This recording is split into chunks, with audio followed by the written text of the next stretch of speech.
प्रिय विद्यार्थी नमस्कार। मैं आपका सखा डी.आर. शर्मा आज आपके समक्ष उपस्थित हूँ मलिक मोहम्मद जायसी द्वारा रचित बारहमासा। प्रिय विद्यार्थियों, बारहमासा ये उनकी एक अमर कृति पद्मावत से लिया गया है। इसमें रानी नागमती अपने पति के वियोग में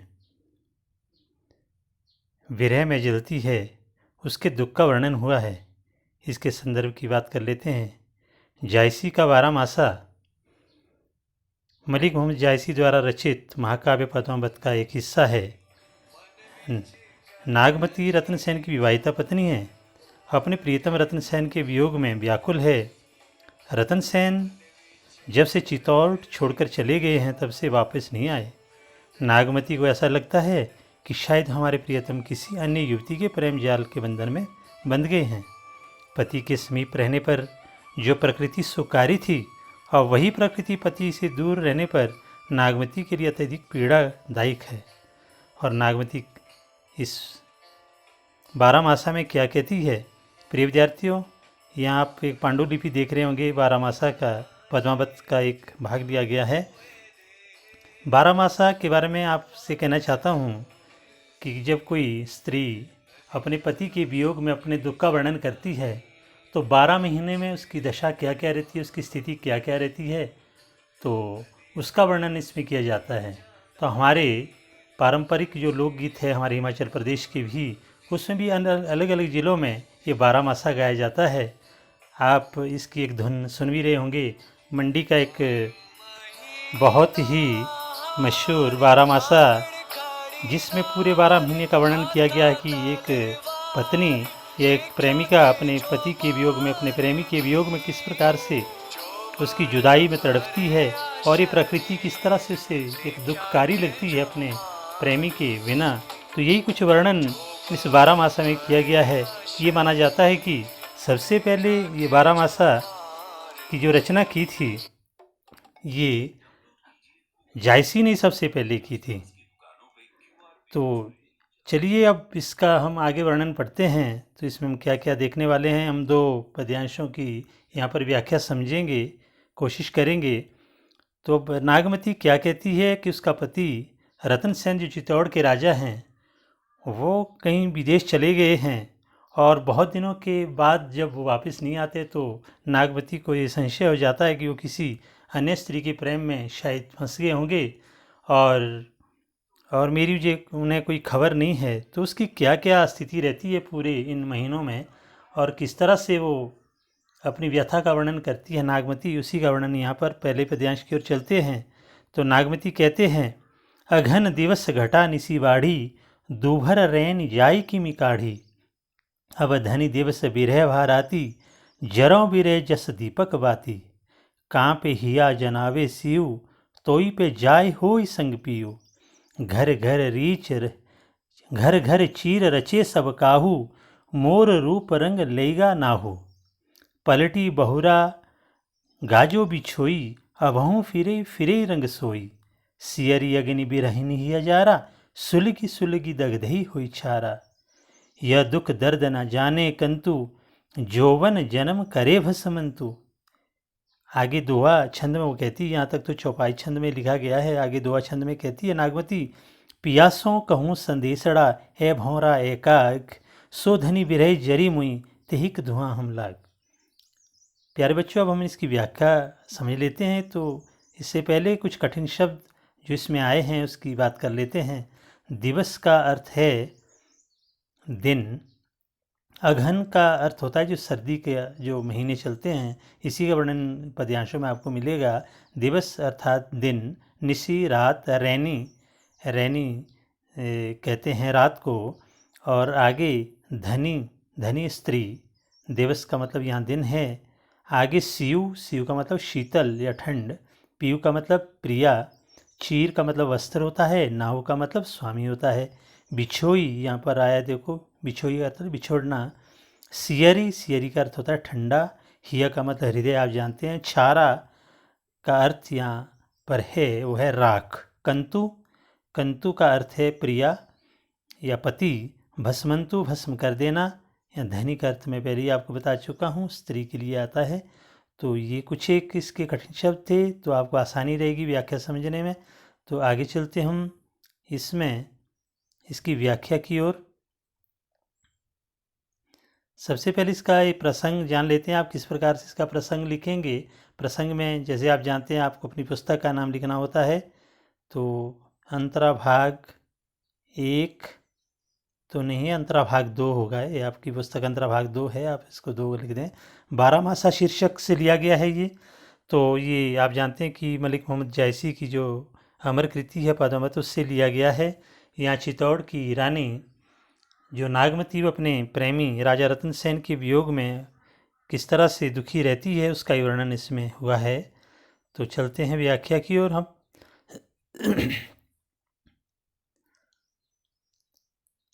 अब देखिए यहाँ पर पंक्ति दर पंक्ति हम इसकी व्याख्या करने की कोशिश करेंगे। अघन दिवस घटा निसी बाड़ी, दूभर रैन जाई की मिकाड़ी। और यहाँ पर कहती है अघन, सर्दी का जो मौसम चल पड़ा है, सर्दी के जो महीने चल पड़े हैं, तो इसमें क्या हो गया है। यहाँ पर नागमती कहती है अघन दिवस घटा निसी बाड़ी। अघन दिवस, सर्दियों के जो दिन हैं वो कम हो गए हैं। निसी बाड़ी, रातें बड़ी हो गई हैं। दोभर रैनी, दोभर मुश्किल करके जो ये रैनी रात है। जाई की मिकाड़ी, ये किस तरह से काड़ी को व्यतीत होगी। अब धनी दिवस विरह भाराती, अब तो धनी स्त्री दिवस दिन को भी और रात को भी विरह की अग्नि में जलती रहती है। जरी विरह जस दीपक बाती, ठीक उसी प्रकार से जैसे दीपक की बाती जलती है, उस तरह से वो तिल तिल करके जल रही है अपने पति के वियोग में। काँ पे हिया जनावे सिउ, तोई पे हो जाय होय संग पियू। काँ पे हिया जनावे सिउ, अब हिया को हृदय मेरा कांप रहा है। सिउ का मतलब इस ठंड के कारण मेरा हृदय तक कांप रहा है। तो पे जाय होय संग पियू, ये ठंडक तभी दूर होती यदि मेरे प्रियतम मेरे साथ होते। आगे नागमती कहती है घर घर चीर रचे सब काऊ, घर घर में लोगों ने सुंदर वस्त्र पहनने शुरू कर दिए हैं। चीर का मतलब गर्म कपड़े भी कह सकते हैं आप, एक सुंदर और गर्म कपड़े पहनने शुरू कर दिए हैं। आगे मोर रूप रंग लेगा ना हो, मेरा तो रूप और रंग, मेरा सजना और संवरना तो मेरा ना होगा, मतलब मेरा स्वामी अपने साथ ले गया है। अर्थात मेरा सजना संवरना व्यर्थ है क्योंकि मेरा प्रियतम मेरे पास नहीं है। अगली पंक्ति में कहती है पलटी ना बहुरा गाजो बिछोई। पलटी ना बहुरा, उसने पलट कर के भी कभी देखा नहीं। गाजो बिछोई, बिछुड़ करके जैसे ही वो गया तो एक बार भी उसने पलट के नहीं देखा। अभाऊ फिरे ही रंग सोई, अब पत्नी किस अपनी मस्ती में फिर रहा होगा, घूम रहा होगा, एक अंदेशा प्रकट कर रही है यहाँ पर नागमती। आगे कहती है सियरी अग्नि बिरहनी ही अजारा। सियरी को ना ठंडी, अग्नि मतलब आग ने, बिरहनी ही अजारा, इस ठंडी आग ने, इस विरह की जो आग है या फिर यूँ कह लीजिए दूसरी तरफ से जो ठंड का मौसम भी है, इस आग ने बिरहनी के हृदय को जला दिया है। सुलगी सुलगी दगधई हुई चारा, और ऐसे जला रही है अंदर अंदर से जैसे सुलग सुलग करके पूरा मेरा हृदय राख हो जाएगा। छारा कर राख। आगे कहती है यह दुख दर्द न जाने कंतु, जोबन जन्म करे भसमंतु। ये दुख दर्द, ये मेरा दुख और दर्द मेरा जन कंतु अर्थात मेरा पति नहीं जानता है। जोबन जन्म करे भसमंतु, उसने मेरे जोबन मतलब मेरी जवानी को भी और मेरे जन्म को भी राख कर दिया, व्यर्थ कर दिया, मेरा जीवन ही व्यर्थ कर दिया। आगे कहती है नागमती एक संदेश पहुंचाना चाहती है और कौवे को संबोधित, भौरे को संबोधित करते हुए कहती है पिया सो कहो संदेशड़ा, हे भौरा हे काग। अरे भाई भौरे और कौवे, मेरे प्रियतम को एक संदेश पहुंचा देना। क्या कहना, सो धनी बिरह जरी मुई, तिहिक धुआं हम लाग। कि वो धनी, वो स्त्री आपकी, वो पत्नी जल करके मर गई है। तिहिक धुआं हम लाग, उसी के धुएं से हमारा रंग भी काला हो गया है। तो यहाँ पर एक संदेश देना चाहती है नागमती एक भौरे और कौवे के माध्यम से अपने पति को, कि उनके भाई मेरी ऐसी स्थिति हो गई है विरह में कि बिल्कुल ऐसा धुआं उठ रहा है इस विरह की आग से कि उस धुएं की जो धुआं उठा है इतना था वो कि उससे हमारा रंग काला हो गया। ये बात आप ज़रूर बता देना। तो आगे चलते अब हम इसकी बात कर लेते हैं। ये तो हमारी व्याख्या थी। अब व्याख्या के आगे चलते हम विशेष पर। तो यहाँ पर विशेष देखो घर घर और सुलगी सुलगी में पुनरुक्ति प्रकाश अलंकार है क्योंकि आवृत्ति हो रही है बार बार, घर घर सुलगी सुलगी, दो दो शब्दों की आवृत्ति हो रही है। पुनरुक्ति प्रकाश सियरी अग्नि में विरोधाभास अलंकार का प्रयोग हुआ है। विरोधाभास क्यों है कि सियरी का अर्थ होता है ठंडा, अग्नि का मतलब आग, तो आग का स्वभाव कभी ठंडा नहीं हो सकता, इसलिए यहाँ पर विरोधाभास अलंकार का प्रयोग हुआ है। जौवन जन्म, आप जानते हैं कि ज वर्ण की आवृत्ति हुई है, तो इसलिए एक ही वर्ण की आवृत्ति से यहाँ पर अनुप्रास अलंकार है। और पूरे पद में नागमती की जुदाई की पीड़ा का वर्णन है और भाषा अवधि भाषा में लिखा गया है। दोहा चौपाई छंद में, आपको पहले ही कह चुका हूँ, दोहा चौपाई छंद में इसको रचा गया है। तो अब हम विशेष के बाद हम चलते हम अगले पद्यांश की ओर। अब अगला पद्यांश देखते हैं। पूस जाड़ थर थर तन कांपा, सूरज जाई लंका दिशि चांपा, बिरह बाड़ दारुण भासियु, कंपी कंपी मरो ले हरि जीव, कंत कहा लगो ओई हियरे, पंथ अपार सूजिने नियरे, सौर सपेती आवे जोड़ी, जानम सेव हिवंचल बूढ़ी, चकई निसी बिछुरई दिन मिला, हों दिन रात विरह को किला, रैनी अकेली साथ नहीं सकी, कैसे जिए बिछोई पंखी, विरह सचान भोए तन चांडा, जियत खाई ओ मोए न छांडा।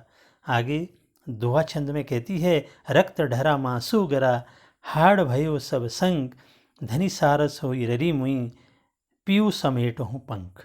और इस पूरे पद्यांश में वो क्या कहना चाहती है कि पूस जाड़ थर थर तन कांपा, कि इस पोष महीने के जाड़े में मेरा पूरा तन, अपोष महीने की बात कर रही है जो सर्दी का महीना आता है, उसमें मेरी स्थिति क्या हो रही है आपके वियोग के बिना, आपके वियोग में मेरी स्थिति क्या हो रही है। तो वो ये कह रही है पूस जाड़ थर तन, तन है थर थर तन कांपा, कि पूरे पोष महीने में जाड़े के कारण, ठंड के कारण मेरा शरीर कांप रहा है। सूरज जाय लंक दिशि चांपा, और सूरज भी जा करके लंका दिशा की ओर, दक्षिण दिशा की ओर चला गया है।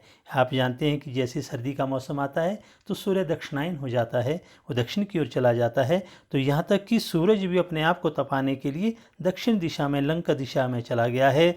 विरह बिरह बाढ़ दारुण भासियु, कंपी कंपी मरो ले हरि जीव। बिरह बाढ़, और बिरह की अग्नि तो और ज़्यादा बढ़ रही है। दारुण भासियु, दारुण का मतलब जैसे जैसे सिवना ठंड ज़्यादा बढ़ रही है, यह विरह का दुख भी और भी ज़्यादा बढ़ रहा है। कंपी कंपी मरो ले हरि जीव, और कांप कांप के मेरा बुरा हाल हो रहा है। ऐसा लगता है कि मेरे प्राण ही निकल रहे हैं, जीव का मतलब मेरे प्राण ही निकल रहे हों। अगली पंक्ति में कहती है, कंत कहाँ लगूं ओई हियरे, पंथ अपार सूझी ने नियरे, कंत कहाँ लगूं। और कंत अगर मेरे पति मेरे पास होते तो मैं उनके हृदय से लग जाती। तो आगे कहती है, पंथ अपार सूझी ने नियरे, रास्ता बहुत दूर है, वो बहुत दूर चले गए हैं। नियरे के मतलब नज़दीक दिखाई नहीं देते हैं, मुझसे बहुत दूर निकल गए हैं।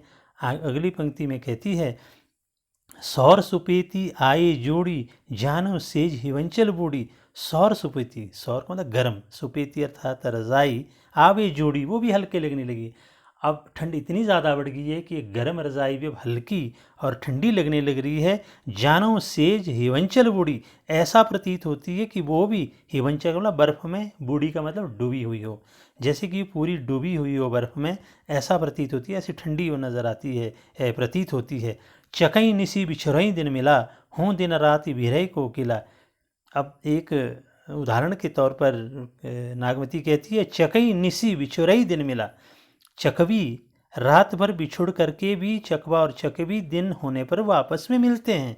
हाँ दिन रात विरही कोकिला, मैं तो दिन रात उस बिरहणी कोकिला की तरह, कोयल की तरह हूँ, जो ना दिन को अपने प्रेमी से मिल पाती है और ना ही रात्रि को उनका मिलन हो पाता है। तो ऐसी स्थिति मेरी कोयल की तरह है। आप जानते होंगे प्रिय बच्चों कि चकवा और चकवी, ये माना जाता है कि वो रात को मिलन नहीं कर पाते, वो साथ नहीं रह पाते हैं, तो दिन होने पर वो मिलते हैं। परंतु नागमती तो अपनी किस्मत उस कोयल की तरह बताती है कि भाई मुझसे तो चकवा और चकवी भी सौभाग्यशाली है, कम से कम रात को वो एक दूसरे के बहिन काटते हैं, पर दिन होने पर वापस में उनका मिलन हो जाता है। परंतु मेरी स्थिति तो उस कोयल की तरह है जो दिन और रात अपने प्रियतम के लिए बिलखती रहती है और क्रंदन करती रहती है।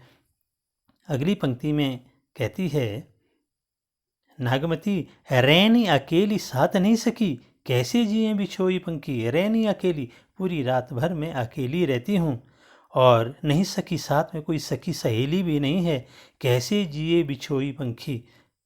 और मैं किस तरह से जीऊँ, मेरी स्थिति तो उस बिछड़े हुए पक्षी की तरह है जो अपने साथी से कहीं दूर बिछुड़ गया हो। तो मेरी स्थिति भी फिर ठीक उसी तरह से है। आगे वो कहती है, बिरह सचान भयो तन चांडा, जियत खाई ओय मोह न छांडा। अब यहाँ पर उसने एक और पंक्ति जोड़ दी है। नागमती ने कहा है, बिरह सचान, बिरह रूपी जो सचान पक्षी है, बाज पक्षी है, भय तन चांडा, वो मेरे शरीर की ओर चांडा उन्हें चक्कर लगा रहा है। मुझे अकेला पा करके बिरह रूपी जो बाज पक्षी है वो मेरे शरीर के चारों ओर चक्कर लगा रहा है। जियत खाई वो मोहिने छांडा, ये तो मुझे जीते जी खा लेगा और मुझको ये छोड़ेगा नहीं। अर्थात विरह का दुख इतना ज़्यादा दारुण हो चुका है, इतना ज़्यादा कष्टकारक हो चुका है कि अब मेरी मृत्यु तक हो सकती है। यह पराकाष्ठा है यहाँ पर विरह की, नागमती की। आगे नागमती दोहा में कहती है, रक्त ढरा मासू गरा, हाड़ भयो सब संक, धनी सारस होई ररी मोई, पीऊ समेटो पंख। मेरा पूरा शरीर रक्त, ऐसा लगता था पूरा शरीर से खून वो बिल्कुल ढल चुका हो, समाप्त हो चुका हो। मांसू गरा, और पूरा शरीर का मांस जैसे गल चुका हो। हाड़ भयो सब संक, और पूरे शरीर मेरे, ये हड्डियाँ शरीर की जितनी हैं वो संक के समान बिल्कुल सूख चुकी हैं। धनी सारस हुई ररी मुई, अब तेरी स्त्री तो उस सारस की तरह है, उस सारस पक्षी की तरह है जो बिल्कुल कमज़ोर हो चुका है, वो बिल्कुल समाप्त होने के कगार पर है। अब तो आगे क्या करना है, पीयूष समेट हूँ पंख, अब तो मेरे पंख को ही समेटने तूने आना है। क्योंकि जब कोई पक्षी मर जाता है उसके बाद देखना उसके पंख ही बचते हैं। ठीक वैसी स्थिति का वर्णन नागमती अपने लिए करती है कि मेरी स्थिति भी उस सारस पक्षी की तरह हो गई है जो बिल्कुल उसका शरीर का जो हड्डी मांस सब कुछ समाप्त हो चुका है, केवल अब पंख ही आपको देखने को मिलेंगे। तो ये स्थिति हो गई है। तो ये हमने कुछ आपसे बात की व्याख्या के रूप में। तो ये कुछ शब्दार्थ हम आपको पहले बता चुके हैं, आप फिर से इनको देख सकते हैं। तो आगे हम चलते हैं, इसकी व्याख्या भी हो चुकी है। तो आगे विशेष की बात हम कर लेते हैं। तो पूरे पद्यांश में नागमती का वियोग में मरणावस्था का चित्रण हुआ है। यहाँ पर बिल्कुल वो पराकाष्ठा, वो दुख की कह दी है नागमती ने कि उसकी स्थिति क्या हो गई है। तो वियोग में एक मरण स्थिति का वर्णन हुआ है। वियोग श्रृंगार का उत्कृष्ट वर्णन है। श्रृंगार रस में लिखा गया है दोनों पद्यांश। और श्रृंगार रस का जो दूसरा पक्ष रहता है वियोग श्रृंगार, तो उसका यहाँ पर एक सुंदर उत्कृष्ट वर्णन हुआ है। पूरे पद में अनुप्रास अलंकार का प्रयोग हुआ है, वो देखा होगा। सूर्य का दक्षिण दिशा में तापने जाना, मानवीकरण अलंकार। जैसे सूर्य जाय लंक दिशि चांपा, यहाँ आप देख रहे होंगे। तो इसमें मानवीकरण हुआ है। सूर्य जो है एक मानवीय क्रिया में आया कि लंका दिशा दक्षिण दिशा की ओर वो अपने आप को तपाने चला गया है। तो ये दोहा चौपाई छंद में आबद्ध है पूरा पद्यांश। स्वर मैत्रीय लयात्मकता पूरे पद में द्रष्टव्य है। प्रिय विद्यार्थी, ये तो कुछ व्याख्या की बात हुई और काव्य सौंदर्य की बात भी होगी। इसमें कौन कौन से अलंकार थे और क्या क्या आपको विशेष इसमें लगा उसकी बात हो गई। अब हम चलते हैं इसके अभ्यास प्रश्न की ओर। अभ्यास प्रश्न में देखते हैं हम, पहला जो प्रश्न इसका है, अघन मास की विशेषता बताते हुए बिरहणी नागमती की व्यथा कथा का चित्रण अपने शब्दों में कीजिए कि उसकी क्या स्थिति हो जाती है सर्दियों के मौसम में। तो अघन मास में दिन छोटे हो जाते हैं और रातें बड़ी हो जाती है। नागमती के लिए परिवर्तन बहुत कष्टप्रद होता है, क्योंकि दिन तो जैसे तैसे कट जाते हैं परंतु रातें काटना बहुत मुश्किल हो जाता है नागमती के लिए। रात में उससे रहकर प्रियतम की याद आती है और वो घर में अकेली है, उसकी कोई सखी सहेली भी नहीं है। उसकी स्थिति तो उस बाती की तरह है जो दीपक की जो जलती रहती है पूरी रात भर, और विरहाग्नि में जल रही है नागमती। और इस ठंड के मौसम में जैसा जैसे ठंड ज़्यादा बढ़ती है तो वैसे वैसे उसका दुख और भी ज़्यादा बढ़ रहा है, ऐसा नागमती इसमें कहती है। और आगे उसने और वर्णन भी किया है कि उसने वह सोचती कि यदि उसके पति उसके साथ होते तो शायद ये ठंड का प्रकोप उसे ज़्यादा ना झेलना पड़ता, ये बात वो कहती है। और यहाँ पर स्त्रियों की पति की उपस्थिति में बनाव श्रृंगार करने में लगी रहती है, परंतु नागमती के लिए यह बनाव श्रृंगार कष्टप्रद लग रहा है। तो यहाँ पर जो सजना संवरना जो स्त्रियों का होता है वो अपने प्रियतम के लिए होता है, परंतु अगर वो प्रियतम ही साथ ना हो तो सब कुछ व्यर्थ लगता है। तो यही बात नागमती इसमें कहती है।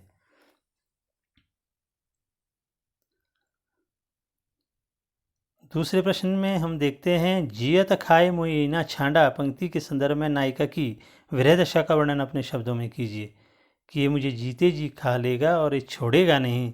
तो यहाँ पर उसकी विरह दशा का वर्णन क्या किया कि तो इसमें यही बात की है कि जो विरह रूपी सचान पक्षी है, जो बाज पक्षी है, जैसे एक बाज जो है अकेले पक्षी को देकर उसको खाने के लिए झपटता है, उसको समाप्ति कर लेता है, पहले गोल गोल उसके चारों ओर चक्कर लगाता है, फिर उसको उठा लेता है अपने पंजे में। तो यहाँ पर नागमती कुछ इसी जगह वर्णन कर रही है कि विरह रूपी जो विरह का दुख है वो तो उस बाज पक्षी की तरह है और मेरी स्थिति उस अकेले पक्षी की तरह हो गई है, और ये बाज पक्षी कभी ना कभी मुझे खा ही लेगा, मुझे छोड़ेगा नहीं, फिर तो मेरे पंख ही बचेंगे। तो ये सारे चीज़ों का वर्णन यहाँ पर नागमती अपने उस दशा के लिए करती है कि इस विरह के कारण उसकी स्थिति, अपने पति के वियोग के कारण उसकी स्थिति क्या होगी, इसका वर्णन उसने यहाँ पर किया है। अब इसमें काव्य सौंदर्य की बात हम पहले आपसे कर चुके हैं कि ये जो दो हमने पद्यांश पढ़ी, इसमें कौन कौन से जो आपको काव्य सौंदर्य लगा होगा। पहला पद, यह दुख दग्ध ना जाने कंतु जोबन जरम करे बसमंतु। और इसमें देखो अवधि भाषा का प्रयोग हुआ है, ये आप काव्य सौंदर्य में लिखेंगे। शब्दों का इतना सटीक वर्णन किया है कि भाषा प्रवाहमयी और गेयता के कारण गुणों से ये भरी है। भाषा सरल और सहज है। इसमें दुख दग्ध तथा जोबन जरम में यहाँ पर अनुप्रास अलंकार का प्रयोग हुआ है और बहुत ही मार्मिक चित्रण यहाँ पर विरह का हुआ है नागमती के। तो ये आपको दिखाई देगा पहले पद में। और दूसरे पद में, विरह बहाड़ी व दारुण सीयु कंपी कंपी मोरे हरी लें जियो, कि जैसे जैसे सर्दी बढ़ती है वैसे वैसे मुझे कंपन होती है, कांप कांप कर ऐसा लगता है कि जैसे मेरे प्राण ही निकल जाएंगे। तो यहाँ पर प्रकृति है, जब हमारा नागमती का प्रियतम उसके समीप नहीं है तो इस सर्दी का मौसम उसे और भी ज़्यादा कष्टकारक लग रहा है। तो ऐसा भाषा की बात हम कर चुके हैं आपसे। तो कंपी कंपी में पुनरुक्ति अनुप्रास पुनरुक्ति प्रकाश अलंकार है और विरहवाड़ी में अनुप्रास अलंकार आपने देखा होगा। तो ये तो कुछ एक प्रश्न थे इसमें जो हमने आपको बता दिए। तो उम्मीद करता हूँ कि आपको ये भली भांति समझ आई होगी इसकी व्याख्या। तो फिर हम किसी अन्य जानकारी के साथ फिर आपके समक्ष उपस्थित होंगे। आप सावधान रहें, सुरक्षित रहें और सतत अध्ययनशील रहें। धन्यवाद।